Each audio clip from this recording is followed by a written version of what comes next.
Welcome back, guys. Automotive Inc. Today we are talking about adaptive lane keep assist, active lane management, whatever you want to call it, where the vehicle, the truck, tries to keep itself within the lines and the parameters of where we're going. Before we get started, make sure you smash the subscribe button, thumbs up, and notification bell so you know we're posting stuff. We have tons of great videos, guys, and we have GM and Ford and all of the similar videos over there. Now we're going to talk about whose is best and what about the Ram is good or bad or different than the others. So without further ado, Ram has an active lane management type system on their vehicle, just like GM and Ford. And of course, if you want to know a little bit more about the GM and the Ford, you can go over and check those separate videos out in the search bar of my channel.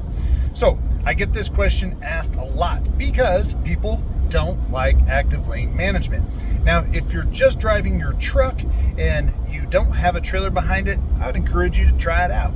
You might just like it. Now, some systems are way more aggressive than others, and we're going to see on who I think is the best one at doing it and which one comes with more options. Now, for 2026, Ram packs active lane management in most trims standard, guys. So unless you're getting a bare bones tradesman with no level up packages, you may not have it. But it doesn't take much to get it added as their safety features in there if it's something that you do or don't want. Now, the Ram itself does kind of, shine in a lot of areas when it comes to this. If we talk about the 25 Chevy Silverado that we had on the channel, that was an LTZ package. That was basically one trim under high country. And the way that truck was actually equipped, in my mind, it was basically a high country. Now, GM in that specific truck, without their Super Cruise or Blue Cruise or whatever they want to call their autonomous driving, GM doesn't offer an active lane management system. What I mean is they offer a vibrating safety seat. So if you're veering left, your left butt cheek rumbles. If you're veering right, you get the drift, right? And then it also can give an audible tone or for either one of those actions too. Well, that's not really that much to me. My wife liked the vibrating seat. Don't know why, but she did. Anyway, it was just kind of a quirky little thing. For me, why even have it? If it's not active, then why have it? Now, in the 24 Ford Super Duty Lariat Ultimate package, it also had lane keep assist. I will tell you with the Tremor package specifically, it was aggressive. Meaning, if you didn't have a handle on the steering wheel, sometimes it would jerk you around. Not my favorite thing. I tend to find myself turning that off in the Ford because of the overreaction that would do. Now, overall, it did pretty good. Maybe it's a trimmer thing, but I found sometimes that it would ping pong me. So if I was using it and it wasn't being aggressive at that point, it would ping pong me back and forth. So when the truck wanted to correct itself, it would zap you left really quick, and I didn't much care for that. But overall, I enjoyed the fact that the Ford did have it. Now, I've driven other Fords with that similar feature. My F-150s were XLTs. I did not find that ping-ponging as bad as the Super Duty. Again, just a quirk about it. Now, here's where Ram does shine. Take a look over here, guys. You can see right here that they give us a hard button, just like GM and Ford. So if you don't like it, you don't have to go into your subscreen here and do anything with it. Now, this subscreen, you can do it while you're driving or have your passenger princess do it for you, where you can actually set it up the way you want. Some of the systems won't allow you to necessarily adjust anything while you're driving, which I understand why, so you'll just be relegated to turning it off at the switch. As you can see here, some other systems also don't give you any other choices to make it early, medium, late, low, medium, high on the sensitivity and or reaction and how it manages that thing. Ram does give you vibration only, so it has a vibrating steering wheel, which will vibrate if you're going left on the left, vibrating on the right if you're going on the right. Steering assist only, which means it actively steers without the vibration, or you can do both. Lane warning, I have it set at medium. I find that the medium setting on these is the right spot. I haven't tried it on high and I haven't tried it on low because I think it's just perfect at medium. It is nice though to have those options. Now again, I would encourage you on a straight line flat, maybe to try it with your trailer, but these are some things that if they're aggressive, especially like in the Ford and you're towing a trailer, keep in mind that can cause whip.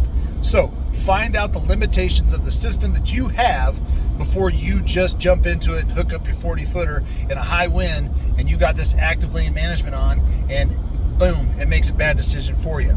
So now let's take a look at the gauge cluster. So within the gauge cluster, guys, you can see right here that we have our little yellow icon. That means that the truck is kind of doing it. So I'm manipulating this so you can see that, how it changes. When it's white, you're right. So you can also see, depending on your gauge cluster choice or package, you may have this one. This is my favorite one. So the green bar up there is for our active cruise control, our adaptive cruise control. And you can see those two little white bars, those simulate the edge of the road. Now, if we get kind of over, it kind of does that. It vibrates the steering wheel, and then it definitely actively manages your thing. Now again, on curves, guys, this can be sometimes, depending on the manufacturer, a little bit aggressive. So always, obviously, this is not autonomous driving. This feature, again, is not for you to take a nap or be scratching with both hands places you don't need to be while you're driving. This is a system that's in addition to what you normally have. So in case you're drowsy or whatever, or it's a high wind, it does help manipulate how safely the vehicle reacts. Now, what I will tell you is I leave it on all the time, even when I've been towing, because that medium reaction time, that medium sensitivity and medium response is just right. I mean, it's just right. It's nothing where you can, really sit back and just let it do it, especially when it's windy. But I'll try and show you an example here real quick. All right, so here we go. Basically, guys, what I'm gonna do is I'm just gonna I'm gonna keep my hands at the ready so we can correct the truck if needed. We have a lot of wind out here, but you'll see the truck kind of drift with the wind and stuff, and of course the road camera, you can see the yellow line light up. That was its correction. It's doing it on its own without any input from me as a driver. Now, it didn't send me directly to the other line, so it's doing that ping pong action. I had a Subaru once, man, I swear that thing tried to kill me. But you can see right here again, as we kind of get over this camber and the road changes, and the road lines here are garbage, it's correcting itself and bringing me back. Again, that's only for demonstrations, guys. So I got this question when somebody was asking about the active lane management. I think it's good. And actually, my sales lady actually told me that most people hate it in their other vehicles, so that's why they're glad that Ram put a hard button in there. But again, most systems do, and Chevys, other than their top trim with that active cruise, I don't actually know if they have an active lane management or if it's just that vibrating seat. So again, it's just a feature. I left it on in that one, but who takes the cake when it comes to active lane management? I'm gonna have to lean towards the Ram again, and it's not because I'm a Ram fanboy, it's just being honest. If that's an important piece of tech to you, then I encourage you to go out on a good road, it's hard to find in Colorado, with good lines, and see how that reacts. See the different options you can do to set up your sensitivity levels and how the truck responds to you do that. Because we've had cars that we bought specifically for my wife that had the safety tech she wanted, and some of it was so bad or aggressive. It's like, why are we looking for this feature, making us upgrade to a different package when it wasn't even good? So we ended up turning it off anyway. Again, it doesn't replace your driving skills, so keep that in mind. But it is kind of nice, like I said, just in case you have kids, you get a little drowsy or whatever. These systems are there built in to warn, protect you, protect others. And when it comes down to it, again, I would have to say Ram's number one with their many safety features that are standard that you don't have to pay extra for, how those systems actually work and respond. And we'll have individual videos on all the rest of those, so make sure you do go down and smash the subscribe button and then hit the notification bell. You'll know when I'm posting it. And if you want to see Ford and Chevy, just head over to the channel, type it in. We go over all of that stuff, great stuff.